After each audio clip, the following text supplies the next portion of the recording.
Eu sou uma filha amada do Senhor, vencendo na área da rejeição, da ira, da codependência. O meu nome é Ruth. Nós estamos nesse período, do Caminhos para o 30 Semana, e esse é o nosso quarto encontro desta série, do Caminho para o 30 Semana. Quem já esteve aqui nas outras 3 semanas, nós falamos sobre alguns passos, eu vou falar mais à frente, mas estar aqui hoje, nós vamos ouvir um pouquinho como é a decisão de decidir depender do Senhor. Todos nós precisamos da ajuda de Deus. Na nossa vida, nós podemos dizer que nós temos um tripé na nossa saúde emocional. É o nosso relacionamento com Deus, conosco mesma e com as outras pessoas. E como a gente faz para conviver com esses 3 relacionamentos? Eu confesso que muitas vezes na minha vida eu achava que eu tinha somente 2 relacionamentos. Comigo mesma e com o próximo. Eu não conseguia ter esse relacionamento com Deus. Muito menos imaginar depender dEle. Mas hoje o Senhor me fez entender que é um passo muito importante. Ele faz parte da nossa vida, da minha vida. E nós vamos falar um pouquinho sobre esse assunto nesta noite. Todos nós, na nossa vida, nós temos sentimentos, emoções na nossa vida que nos regem.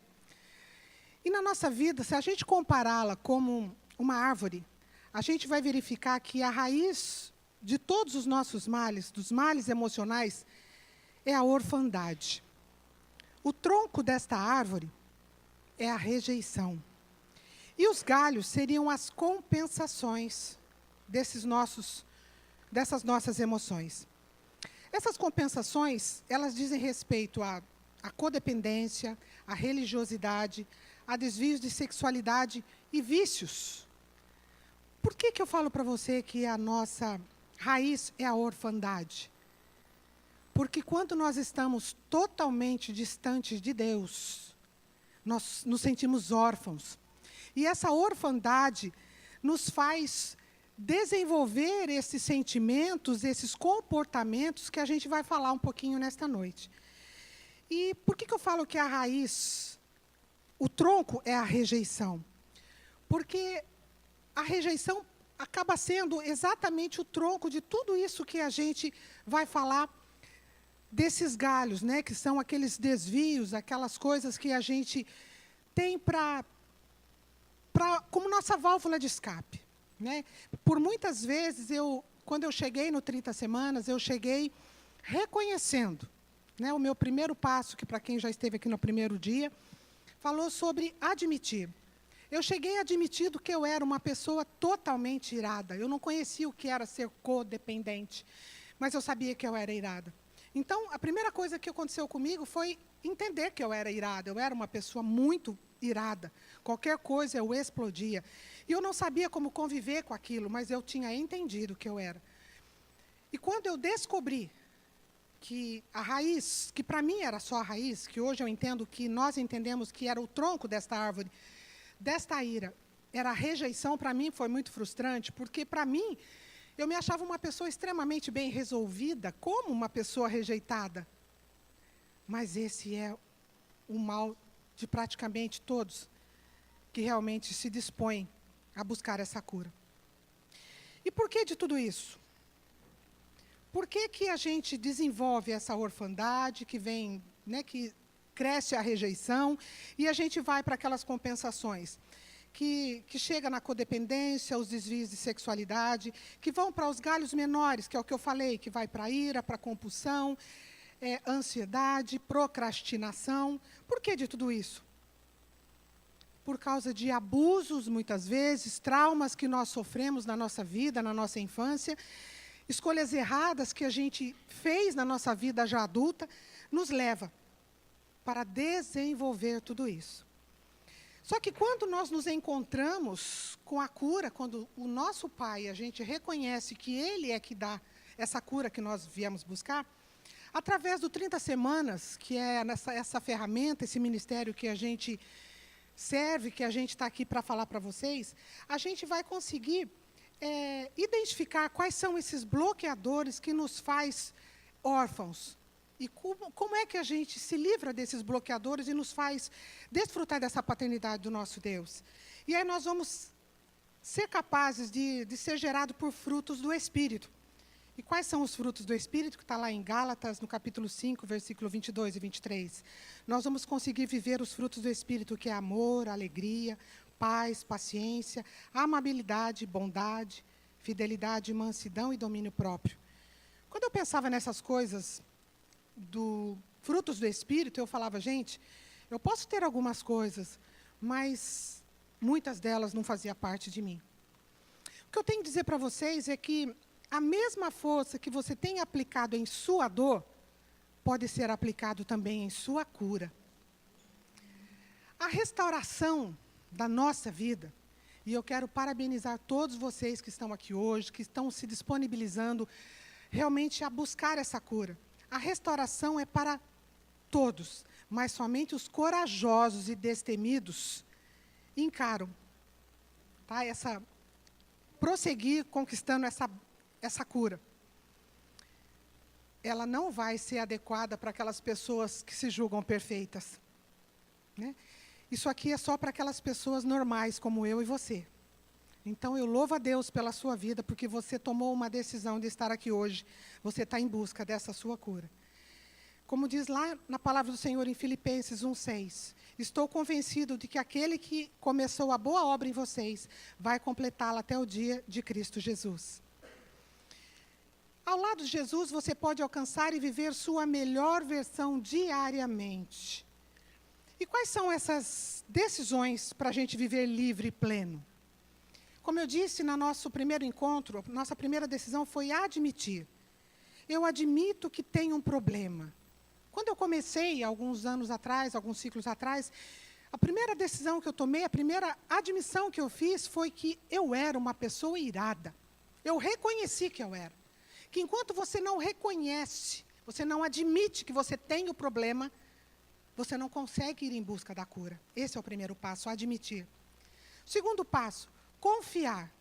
Confiar que em Deus você é mais que vencedor.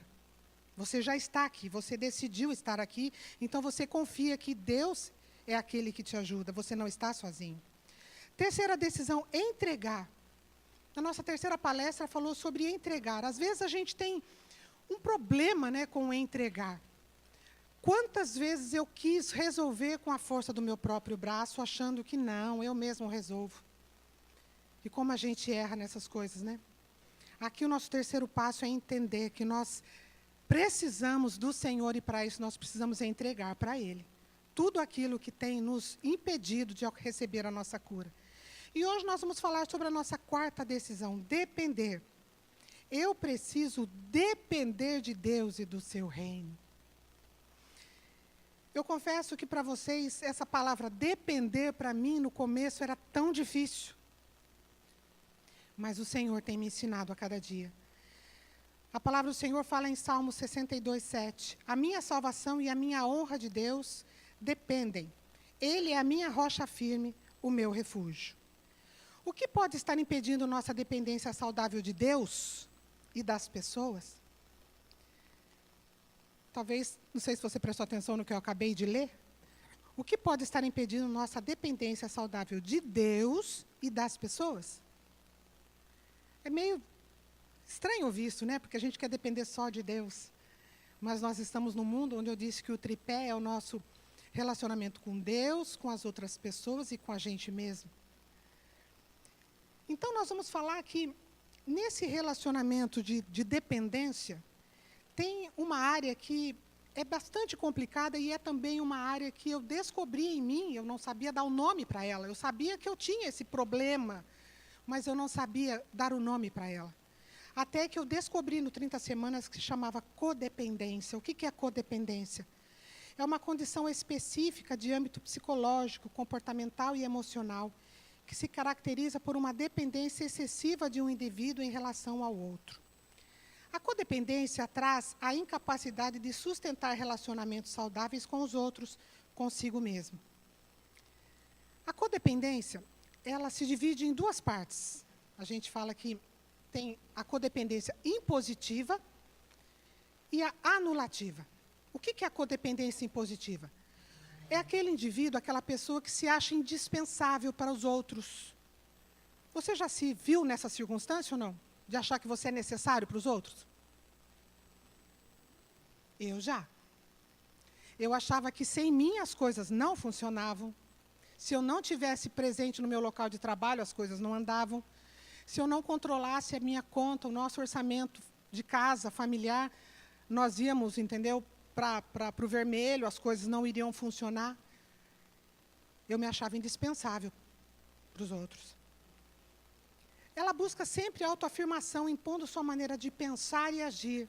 Tem forte tendência a controlar as pessoas e a situação. Usa até de manipulação. Isso é o codependente impositivo. Ela tem aquela mania de perfeição, aquela mania de estar sempre controlando tudo e todos, porque senão as coisas não andam. Ela está sempre vivendo em função do outro, para saber o que as coisas estão acontecendo ali, e ela esquece de viver a sua própria vida. E tem também a codependência anulativa. O indivíduo desenvolve uma dependência emocional em relação aos outros. Não tem opinião própria e se anula para ser aceito. Alguém se viu nessa situação? O codependente impositivo, ele sempre acaba desenvolvendo perto dele um codependente anulativo. Porque o codependente anulativo, ele precisa de alguém que resolva para ele, que dê segurança para ele, que decida para ele. Ele não consegue ter a sua própria vontade. Porque ele tem sempre um impositivo perto dele fazendo tudo para ele. Então, ele se anula. Vocês percebem que na codependência, tanto impositiva quanto anulativa, a pessoa, o indivíduo, ele não vive a própria vida. Ele não tem os seus próprios desejos. O impositivo, ele vive em função da outra pessoa, tentando ajudar aquela outra pessoa a acertar, a não errar, a fazer tudo certo. Porque se aquela pessoa fizer certo, ótimo, o parabéns não é para ela, é para mim, porque fui eu que ajudei. E ela esquece de viver a própria vida. E o anulativo também não tem a sua própria liberdade de viver quem ela é. Porque ela está sempre tendo que dizer sim para o impositivo que diz para ela o que ela tem que fazer. Fica uma troca de pessoas vivendo a vida dos outros e não vivem a própria vida. Quando eu disse que eu me vi muito nisso daqui, eu não sabia dar o nome para um comportamento meu, mas era exatamente assim que eu vivia. Só que eu tenho assim uma coisa para dizer para vocês, é que o fato mais importante é reconhecer que todos nós, em algum grau, temos ambas as codependências. Ninguém é só impositivo ou só anulativo. As pessoas que têm traços impositivos no trabalho, de alguma forma, exercem traços anulativos em outras áreas, como, por exemplo, o casamento. Pessoas que têm cargo de chefia, de gerência, ou aquela pessoa realmente muito bem resolvida, autoritária no seu trabalho, ela é impositiva, ela impõe o seu ritmo, ela impõe a sua decisão. Geralmente, aquelas pessoas que ocupam cargo de chefia, ou às vezes aquela que querem galgar um cargo de chefia, ela quer se fazer notar, então ela tem essa postura no seu trabalho. Em compensação, em casa, com os seus relacionamentos com o seu marido ou com os amigos, ela é anulativa. Isso acontece, é muito comum. Né?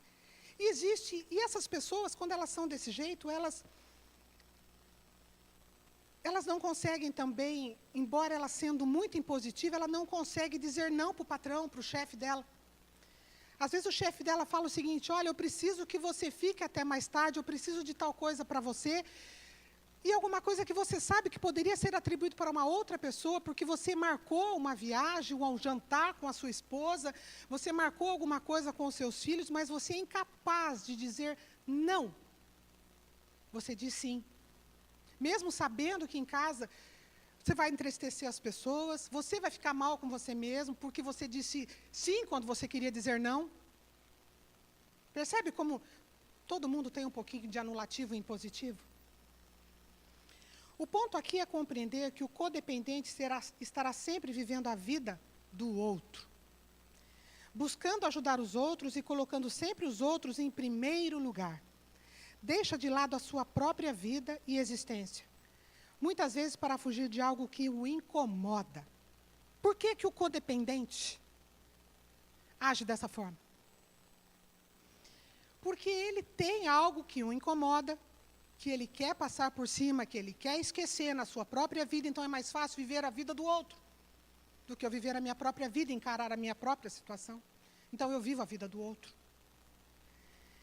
Aceitar suas limitações remete à aceitação, segurança razoável de coerência e harmonia. Quais são os sintomas de uma pessoa codependente? Veja se você se visualiza em alguma dessas. Baixa autoestima, senso de identidade frágil, alta reatividade ou irritabilidade, preocupação ou cuidado excessivo com o outro, perfeccionismo, negação da realidade, uso do sexo para ganhar aprovação, compulsões nos relacionamentos, às vezes associadas a outro transtorno compulsivo, compulsão por alimentos, gastos, jogos, roupas, sapatos e etc. Foco excessivo na realidade do outro, como parceiro afetivo ou filhos, assumir o papel e as responsabilidades do outro. Percebe que a codependência nos faz desenvolver tudo isso? Tem pessoas que comem compulsivamente, compram compulsivamente. Tem pessoas que usam o sexo para ganhar aprovação. Vocês já pararam para pensar que muitas pessoas que utilizam o sexo, que são os profissionais do sexo, quanto problema ela tem para se autoafirmar usando o sexo?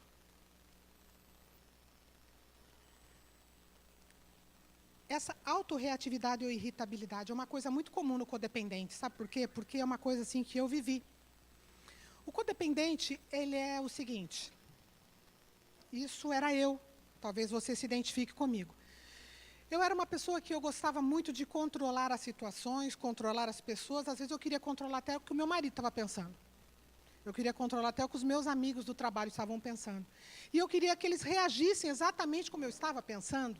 Eu planejava as coisas, tudo assim, sempre com planilhas, sempre com relatórios. Sempre fui extremamente perfeccionista em tudo que eu fazia.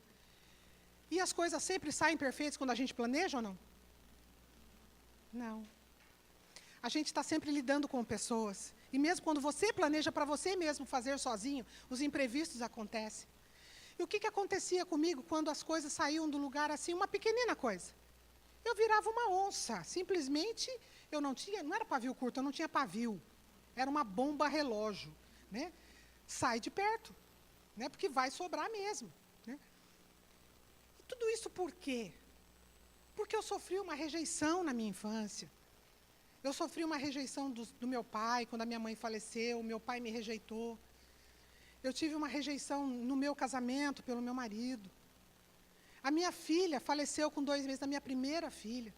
Vocês conseguem entender o que eu estava querendo enganar a mim mesma, tentando ser perfeita, tentando ser aquela pessoa muito bem resolvida, como eu me achava? Imagina, rejeição, eu não preciso, eu sempre tinha uma frase na minha boca. Se você gostar de mim, é um favor, se você não gostar, é 2. Porque eu me bastava, não preciso de você. Gente, tudo isso para esconder uma rejeição, uma dor, uma ferida muito grande na minha alma, que eu não sabia dar nome. Eu cheguei a fazer, numa certa época da minha vida, eu fiz um pacto secreto comigo mesma, de que eu não iria mais chorar na minha vida, e por 19 anos eu não chorei. Eu não chorei nem no velório do meu pai. A minha mãe já tinha falecido há alguns anos. Porque chorar representava ser uma pessoa fraca, uma pessoa que dependia da piedade dos outros, e eu não precisava, eu era autossuficiente. Não precisava nem de Deus. Afinal de contas, Deus não gostava de mim. A minha filha morreu com 2 meses, a primeira filha que nasceu morreu com 2 meses. A minha mãe, que era aquela pessoa que eu mais amava, morreu de infarto, que eu não consegui nem chegar a vê-la no hospital, quando ela foi para o hospital. Um mês depois, eu chamei meu pai para morar em casa. O meu pai me abandonou por conta de um novo relacionamento que exigiu que ele se afastasse dos filhos e ele preferiu o relacionamento dele aos filhos. Naquela mesma época, eu descobri que meu marido estava tendo um caso na faculdade. Eu parei e pensei, falei assim, tudo bem, Deus existe, mas Ele não gosta de mim. Se Ele não gosta de mim, eu não vou gostar dele também. Simples assim. E foi onde eu fiz aquele pacto, nunca mais eu vou chorar. E eu me transformei nisso que eu estou falando para vocês. E eu vivi isso por 19 anos da minha vida. Até que eu tive um reencontro com Deus. E eu conheci esse programa do 30 Semanas. Mesmo tendo voltado para Jesus, eu ainda era aquela pessoa extremamente irada, extremamente controladora, compulsiva por todas as coisas. Mas eu não sabia dar nome para nada disso. E eu só posso dizer para vocês, tem cura. Eu estou aqui, tá, gente? A codependência é um desvio na maneira de ser que deteriora a nossa alma, afeta a nossa vida pessoal, familiar, nossos negócios e carreira profissional, além da nossa saúde, ministério e até o nosso crescimento espiritual. Ela traz fraqueza e, se não for identificada e tratada, terá consequências desastrosas. Deus tem um plano para a minha vida e para a sua vida, para a vida de todos nós. Aleluia. Se o tempo todo você tentar amenizar o sofrimento do outro, pode estar impedindo os planos de Deus para esta pessoa e para você mesmo. Sabe quando você quer ajudar tanto aquela pessoa que você não deixa nem ela acertar, nem ela errar? Alguém se viu aí? Você não deixa o outro experimentar as consequências dos próprios erros e dos próprios acertos, pois são impedidos de errar, porque você está sempre do lado que não deixa ela errar. E quando acertam, fazem com a sensação de que só conseguiram porque você estava do lado dela. Olha a situação. E o que acontece com você quando aquela pessoa acerta e aquela pessoa não vem e fala para você, olha, se não fosse você na minha vida, ela vem e sabe, joga você para cima, você fica, nossa, poxa, como eu sou 10 se não fosse eu na vida dessa pessoa. E quando essa pessoa não vem e faz isso para você, o que você faz? Não ajudo nunca mais. Agora também você vai morrer no que você precisar, porque eu não te ajudo. Porque o que o codependente faz? Ele faz esperando o retorno.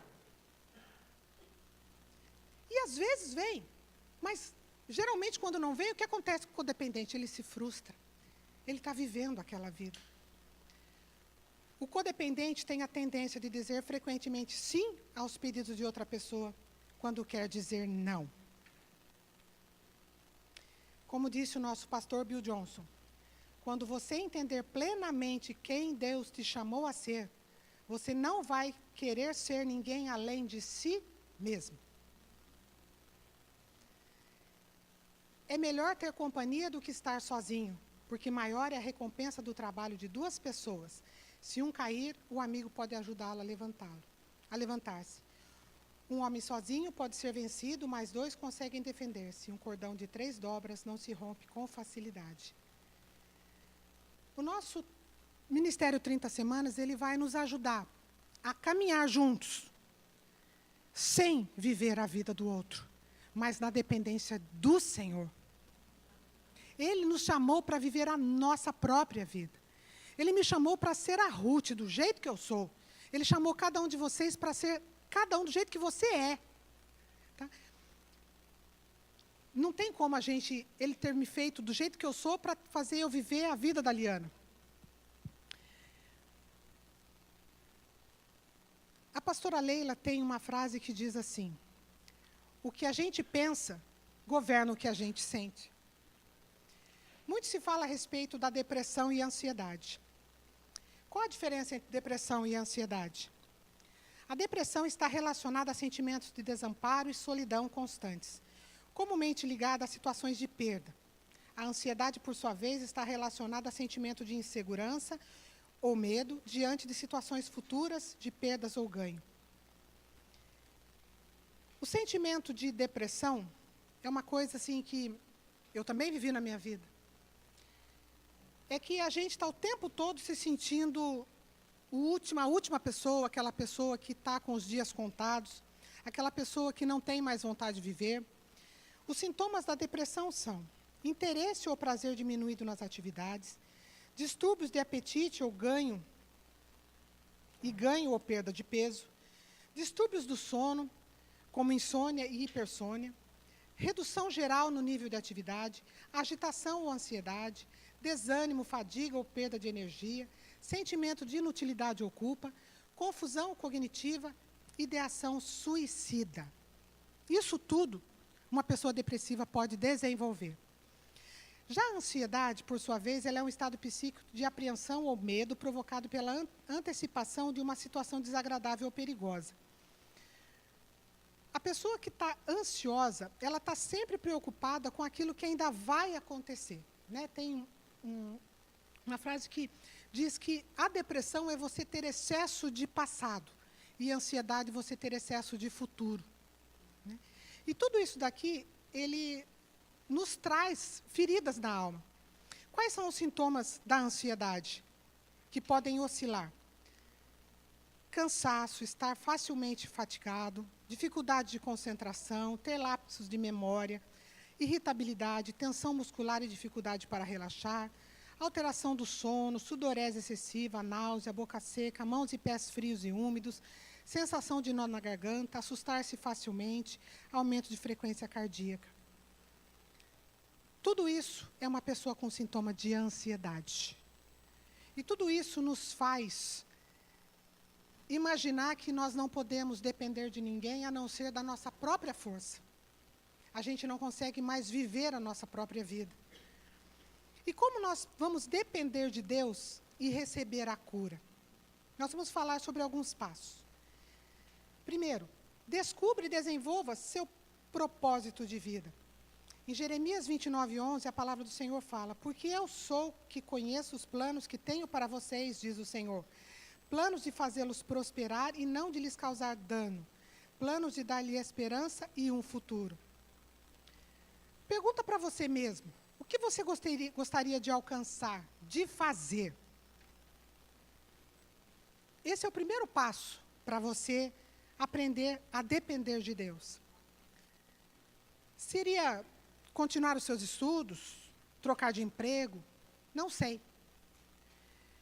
Eu consegui descobrir o que me fez entender, achar qual era o meu propósito de vida. Tem uma frase que o nosso pastor Carlito sempre fala, que uma ferida fechada, um ministério aberto. Quando eu cheguei nessa igreja, quando eu fiz o meu primeiro ciclo do 30 semanas, eu cheguei querendo, né, já estava aqui nessa igreja, cheguei realmente ser curada da ira. Mas eu nunca imaginava ser voluntária do 30 semanas. E eu falo para vocês que hoje, apesar de eu trabalhar, eu ter a minha família, eu consegui achar um propósito para a minha vida. Fazer com que as pessoas encontrem aquilo que eu encontrei.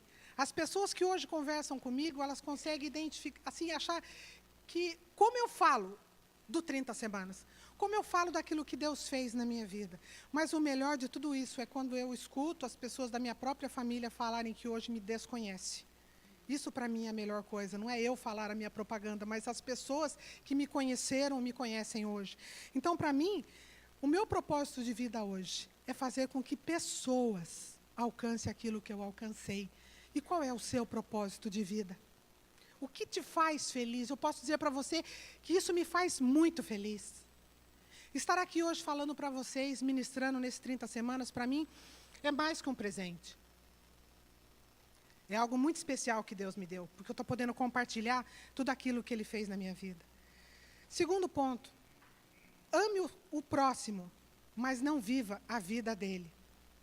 Em Romanos 13:10 diz: o amor não pratica o mal contra o próximo, portanto, o amor é o cumprimento da lei.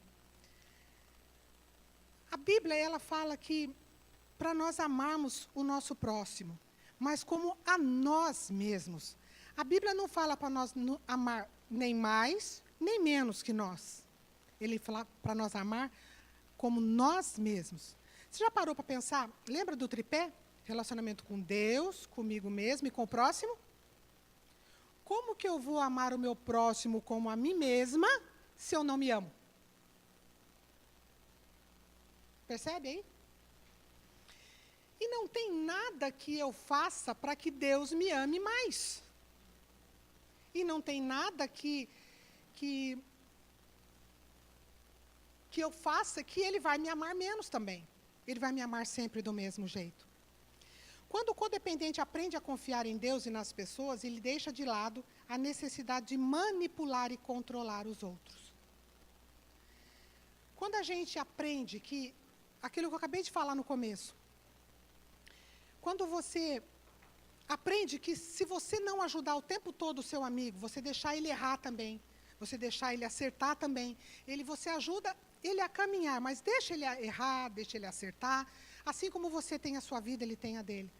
Você não está impedindo o Senhor de dar as bênçãos para a vida dele, porque às vezes nós nos tornamos essa pedra de tropeço na vida do nosso irmão.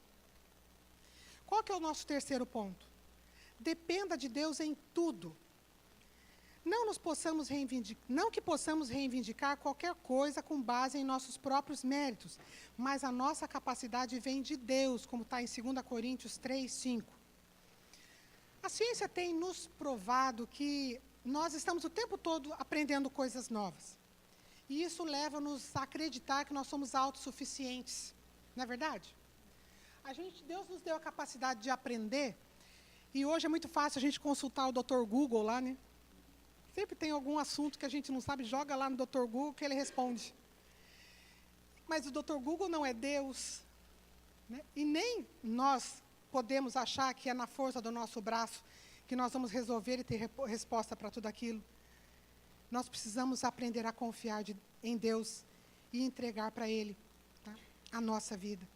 O nosso quarto passo, vença o silêncio. Lancem sobre Ele toda a ansiedade, porque Ele tem cuidado de vocês, que está em 1 Pedro 5, 7. Quando fala em silêncio, eu me lembro de quando eu comecei o 30 Semanas, eu disse para vocês que eu tinha me tornado uma bomba relógio, lembra? E uma coisa que eu desenvolvi era não falar para as pessoas o que eu sentia, porque eu falava, vou falar por quê? Ninguém vai me ajudar mesmo, ninguém vai resolver meus problemas. E aí eu comecei a criar dentro de mim uma prisão, alguma coisa que me algemou dentro daquele silêncio que era só meu, que eu desenvolvi todo tipo de sintomas, inclusive a depressão, além da ira, além da codependência, de tantos outros. Quando esse ponto que é muito importante do vença o silêncio, no nosso 30 Semanas, vocês vão perceber que a cura vem pelo falar. Quando você fala, você começa a quebrar tudo aquilo, aquela prisão que você estava dentro dela. Porque quando você está no silêncio, você está preso, e o inimigo das nossas almas, ele está com a chave dessa prisão que você está nela. Quando você fala, e o 30 Semanas é um ambiente extremamente seguro para você vencer este silêncio e falar, você abre a porta dessa prisão onde você viveu por tantos anos. E quando você começa a falar, a cura começa a vir. Porque vocês já viram uma ferida ser curada sem que você vá lá e tire aquele tampão e comece a mexer nela? Às vezes você está com uma ferida que está infeccionada, né? Você coloca água oxigenada, ela não espuma, não faz aquela coisinha assim, está cheio de infecção. Mas se você só colocar o remédio, vai curar? Não, tem que limpar. Às vezes já aconteceu com vocês, de vocês demorarem um pouquinho, ou mesmo, logo que você cai, machuca, faz um ferimento, você vai no hospital, qual a primeira coisa que o médico faz e fala para a enfermeira? Limpar.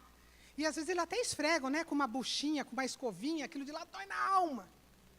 Assim é a nossa vida aqui. A gente não vai ser curada se a gente não entrar naquele lugar que está doendo, naquela coisa que está nos matando, nos ferindo, sem mexer, sem vencer esse lugar que estava tão fechadinho que você falou, fica no passado, não vou mexer mais nisso. Mas eu digo para você que enquanto você estiver com esse pensamento de não mexa no passado, a sua vida vai continuar do jeito que ela está. Sem solução, sem respostas para tudo aquilo que você está vivendo hoje. Então, é preciso mexer na ferida, limpar a ferida, começar a tirar toda aquela crosta que está, entendeu? Necrosando toda aquela ferida. Para depois o bálsamo do Senhor vem e começa a curar tudo aquilo de lá. Qual que é o nosso quinto passo? Dependa um dia de cada vez. Observem as aves do céu. Não semeiam, nem colhem, nem armazenam os celeiros. Contudo, o Pai Celestial as alimenta. Não têm vocês muito mais valor do que elas? Portanto, não se preocupem com o amanhã, pois o amanhã se preocupará consigo mesmo. Basta a cada dia o seu próprio mal. Está em Mateus 6, 25 a 34. Viver um dia de cada vez. Fala assim, nossa, é uma coisa óbvia. Mas a gente não faz isso, né? A gente está sempre vivendo lá na frente. E a gente está sempre com aquela sensação, daquele pensamento de escassez, que eu não vou dar conta de tal coisa, então eu não durmo, eu não faço mais nada, ou eu como excessivamente, ou eu tenho reações por conta daquilo que eu estou pensando que está lá na frente. Eu nem estou vivendo o dia de hoje, estou vivendo lá na frente. E as decisões são tomadas em relação aos desafios de agora.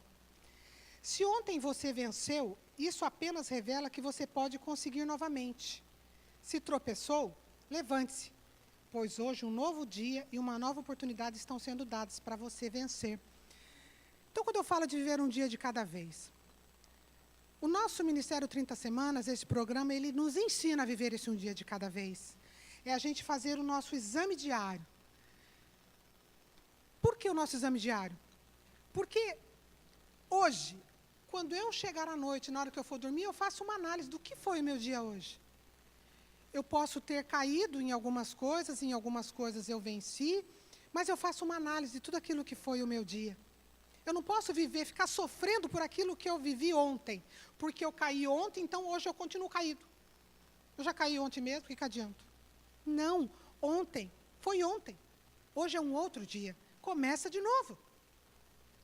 Aí você chegou no final do dia. Legal, gente, eu consegui, sabe? Eu consegui aquelas coisas, aquele trânsito, aquela pessoa me fechou no trânsito, eu não meti a mão na buzina, eu não irei, eu não xinguei. Glória a Deus, foi hoje. Hoje eu não controlei, eu não briguei com meu marido, hoje eu não comi compulsivamente, hoje eu levei meu cartão de crédito para passear no shopping e não comprei. Sabe, é um dia de cada vez, um dia de cada vez. Né? E quando cai, no dia que cai, lembra, nós estamos num processo. Vocês já nasceram, nós nascemos grandes já desse jeito? Nós tivemos um tempo para crescer, né? Então, todas essas distorções de caráter, todos isso que nós vivemos, foi da noite para o dia? Não. Vocês acham que vocês vão dormir hoje de um jeito e vão acordar, nossa, agora eu sou perfeita, né? Eu não faço mais nada de errado. Não é assim. É um dia de cada vez, é um processo. E o que acontece quando a gente está preocupado em resolver aquilo que a gente nem sabe ainda? Há algumas coisas que Deus ainda não revelou para você. Isso porque Ele deseja que você se preocupe primeiro com aquilo que você já sabe. Aquilo que você ainda não sabe é porque você ainda não está preparado para saber. E tudo isso a gente vai aprendendo que, quando a gente depende do Senhor, a gente confia nele. Não perca seu tempo imaginando como resolver algo que você não sabe. Se você não sabe, não sabe. Busquem, pois, em primeiro lugar o reino de Deus e a sua justiça e todas essas coisas. Como é que está meu tempo aí? Meu tempo está acabando aqui. Busquem, pois, em primeiro lugar o reino de Deus e a sua justiça e todas essas coisas lhes serão acrescentadas. Mateus 6, 33. O sexto ponto. Tenha as melhores expectativas para o futuro. O Senhor é bom para aqueles cuja esperança está nele, para com aqueles que o buscam. Lamentações 3, 25. Vocês já pararam para pensar, às vezes, que às vezes você pede para Deus, e você fala para Deus assim, se o Senhor quiser, o Senhor me dá, mas lá no fundo você quer. Mas você tem medo de ter expectativa, e se frustrar de não receber. O nosso Deus fala para você, tenha as melhores expectativas. Aprenda a depender de Deus. Ele nos diz que Deus, Ele quer que todos esperem ousadamente algo bom dEle, porque Ele é bom. O nosso 7º ponto, vença o medo pelo amor. No amor não há medo, ao contrário, o perfeito amor expulsa o medo, porque o medo supõe castigo. Aquele que tem medo não está aperfeiçoado no amor, que está em 1 João 4,18. Do que nós temos medo? Nós temos medo da condenação das pessoas, do julgamento das pessoas, a gente tem medo do futuro, a gente tem medo daquilo que não dar certo, de alguma coisa não dar certo. Temos medo de ser abandonado, temos medo de errar, temos medo das pessoas, de ser exposto principalmente. Quem não tem medo de ser exposto? De ser ridicularizado. A gente vive com medo. Sabemos que somos amados do jeito que somos e nada vai mudar isso para o Senhor. E se nós somos amados por Deus, por que nós temos medo? Não é Ele que nos defende? Não é Ele que cuida de nós? A palavra do Senhor fala que o amor lança fora todo medo. Quando a gente aprende a confiar no Senhor, a descansar no Senhor, a gente começa a viver uma outra vida que é menos medo na vida da gente. Porque a gente começa a sentir aquele amor de pai na nossa vida, a gente deixa de ser aquele órfão, porque o órfão vive cheio de medo. Qual é o nosso 8º ponto?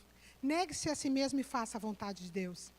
Jesus dizia a todos, se alguém quiser acompanhar-me, negue-se a si mesmo, tome diariamente a sua cruz e siga-me, que está lá em Lucas 9:23. Tomar a cruz é uma escolha de cada um de nós. O Senhor traz ordem para todas as nossas áreas da vida. Enquanto estamos preocupados apenas conosco mesmo, as coisas ficam fora do lugar. Quando o nosso foco for priorizar em Cristo as coisas, tudo vai ficar equilibrado. Tudo ficará bem administrado porque há um perfeito administrador. Uma decisão de negar-se hoje o incapacita a ir a outro nível amanhã. Quando eu decido continuar fazendo somente a minha vontade, eu decido que Deus existe, mas a minha decisão, a minha vontade, aquilo que eu penso é mais importante, e a do Senhor sempre fica em segundo plano. A gente não desfruta desse cuidado do Senhor, dessa paternidade do Senhor. E a nossa vida está sempre em desordem, ela está sempre bagunçada e a gente não consegue dar um rumo para ela. O nosso 4º ponto, reconheça a sua identidade de filho. Contudo, aos que receberam, aos que creram em seu nome, deu-lhes o direito de se tornarem filhos de Deus. João 1:12. Como você reconhece e se refere a Deus, é que vai demonstrar se você se considera filho ou não. Quanto mais nos relacionamos com Deus, mais o reconhecemos como Pai e mais nos reconhecemos como filho. Quando você vai orar, você tem ideia de... Já parou para pensar de como você se refere a Deus? Quando eu orava, antes de eu ter esse relacionamento, embora ter voltado para o Senhor, com a minha orfandade, eu orava ao Senhor e eu falava, Deus Todo-Poderoso, Tu és Criador do céu e da terra, Senhor, abençoa isso, abençoa a minha família, abençoa a minha vida, perdoe, vamos, e desenrola a falar. Até o dia que, um dia numa ministração aqui da igreja, a pastora Vivian falou exatamente sobre isso, ela falou, vamos fazer um exercício? Você vai deixar de orar do jeito que você está acostumado e hoje você vai fechar o seu olho e você vai imaginar que o papai está do seu lado. Você pode até imaginar que ele está te pegando no colo. E comece a falar com ele agora. Papai, aqui é a Ruth. Você pode falar o seu nome quando você falar papai? E comece a falar com ele do mesmo jeito que você fala, como você falasse com o seu pai, seja ele vivo ou morto. E comece a falar para ele tudo o que você tem sentido, tudo o que você tem passado, as suas frustrações, os seus medos. Esquece tudo que você tem para pedir, começa a falar para ele tudo o que você sente. Foi assim que eu comecei o meu relacionamento com o papai. E qual é o seu relacionamento com o papai? O nosso quarto ponto. Permita-se descobrir coisas novas diariamente. As coisas encobertas pertencem ao Senhor, o nosso Deus, mas ao nosso Deus, as reveladas pertencem a nós e aos nossos filhos para sempre, para que sigam todas as palavras desta lei, que está em Deuteronômio 29, 29. Só para a gente concluir aqui, que meu tempo já esgotou. Eu falei que permita-se descobrir coisas novas. Você tem recebido palavras de promessa sobre a sua vida? Você tem? Eu tenho. O que Deus diz sobre você? É nessa perspectiva que desejamos que você viva. Ele diz para mim que eu sou filha amada de Deus. Vocês perceberam como foi que eu me identifiquei? Sou filha amada de Deus. Você é filho amado de Deus. E é assim que Ele quer que você viva. Você quer se livrar da codependência, você tem que fazer alguma coisa para que isto aconteça. Não importa mais de quem é a falha no passado. A sua codependência se torna o seu problema e resolver os seus problemas é a sua responsabilidade. E a palavra do Senhor diz, isso aí é uma escritora que é a Melody, não vou saber dizer o nome dela aqui não. E a palavra do Senhor fala, e conhecereis a verdade, e a verdade vos libertará. Eu quero dizer para vocês que depender do Senhor é uma decisão. Não adianta eu ficar falando para vocês, exemplificando tudo o que eu vivi, tudo o que nós vivemos, tudo o que esse ministério tem para te ajudar, se você não decidir depender do Senhor. Porque Ele é bom. Quando você entregar a sobrecarga, você vai quebrar o poder da depressão, da preocupação, da ansiedade e do medo. Enquanto ficar com o excesso do passado ou excesso de futuro, não será possível ouvir a voz de Deus. Isso acontece no descanso do presente. Amém? Eu agradeço a Deus por tudo que Ele fez na minha vida e eu disse que estar aqui hoje falando, para mim, é mais que um presente. Poder compartilhar com vocês sobre a decisão de depender de Deus. E eu quero fazer uma pergunta para você, as pessoas que estão aqui. Eu pediria para que vocês abaixassem a cabeça, para que vocês reflitam, aqueles que estão aqui pela primeira vez. Se você tem até hoje vivido parte de tudo isso que foi falado, e você até hoje não soube, viver a sua vida, você não sabe como viver a sua vida, você precisa depender de Deus, e você até hoje não entregou a sua vida para Jesus, eu quero fazer uma pergunta para você. Você quer entregar a sua vida para Jesus e, a partir de hoje, começar a aprender a depender do Senhor? Você está aqui nesta noite? Dá um sinal com a sua mão. Nós temos alguém aqui hoje que quer entregar a sua vida para Jesus, quer aprender a desfrutar desse carinho do papai, que está aqui, para se mostrar para você como pai, e falar, filha, eu estou aqui. Vamos começar um relacionamento? Ou talvez você já esteve desse lado de estar nos caminhos do Senhor, mas alguma coisa te decepcionou. E você se afastou dos caminhos do Senhor e hoje você está passando por uma situação tão difícil na sua vida. E você decidiu voltar para o Senhor nesta noite.